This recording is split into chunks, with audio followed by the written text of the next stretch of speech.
greetings to you. This program is called Casually Yours. It is planned that we have a space to share between you and between us from Thailand. We are based in a small temple in Thailand. Some of you may be surprised that, you didn't know that actually women can be ordained.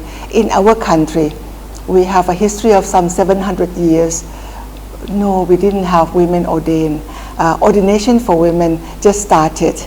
The international Bhikkhuni ordination, which has now been accepted, started in 1998. I came from that lineage. The Sri Lankan Bhikkhunis are my teachers. Sri Lankan Bhikkhus and Bhikkhunis are my teachers. So my lineage is taken from Sri Lanka. Now, very interesting piece of information. If you look for the lineage from Lanka Vangsa, you have to come to Thailand.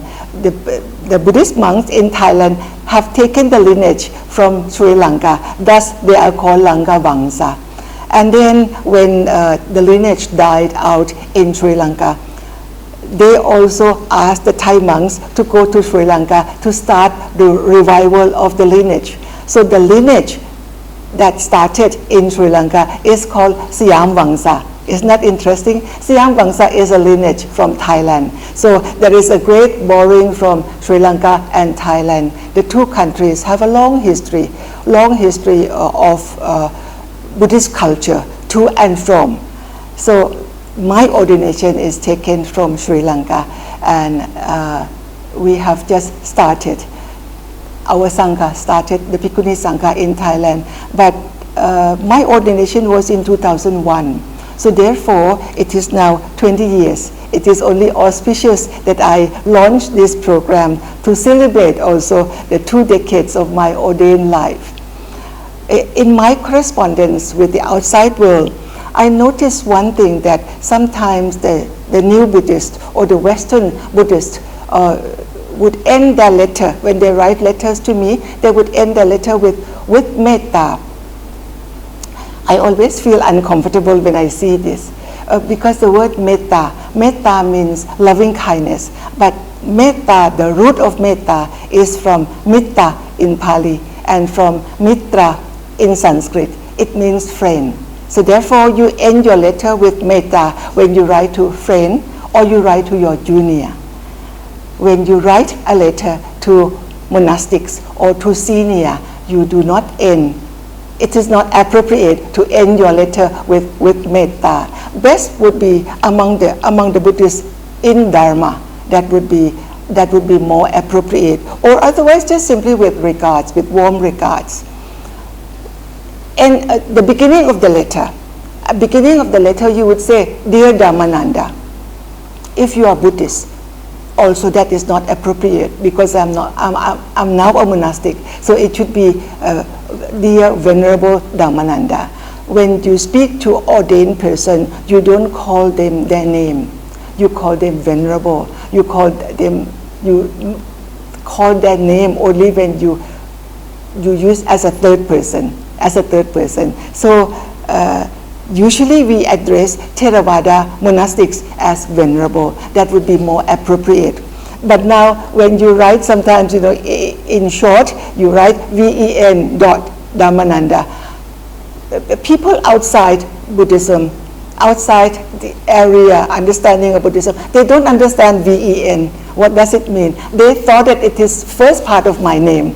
So that VEN is from venerable. Then sometimes they address us as reverend. When are we going to use reverend, and when are we going to use venerable? In Japan, in Mahayana Buddhism, you have a sect of Japanese monks who have families. Usually we reserve the word reverend for them. In Theravada Buddhism, we address all the monastics in Theravada as venerable. Some very senior one, in the United States, we have very senior American monk, Venerable Bodhi. We would address him more as most venerable Bodhi.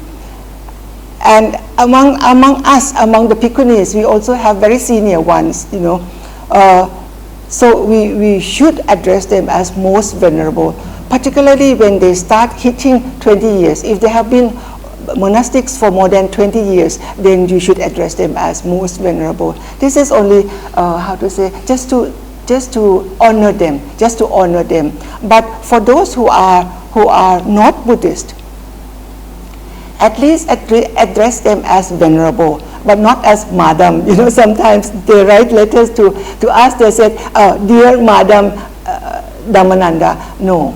And also do not call by name.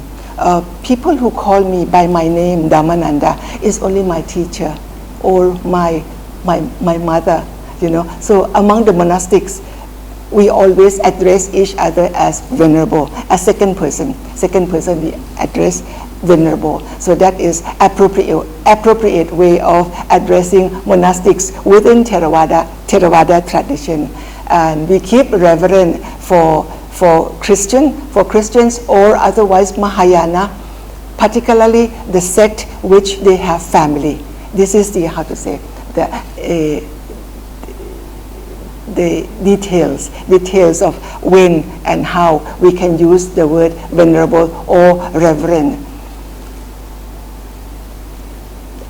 I would like to invite you to join us in this space of time that we provide, very short, 10 minutes, for us to speak casually, make better understanding about Buddhist culture as practiced in Buddhist country. So I can share with you what I have learned, what I have gathered through my experience, and you can share with me also from your perspective, how do you understand certain issues. So I hope that this Casually Yours will be a good space for us to start beginning our conversation. Please join us by sending in your letters, your questions, your comments through contacts. I provide contacts at the end. So see you next week.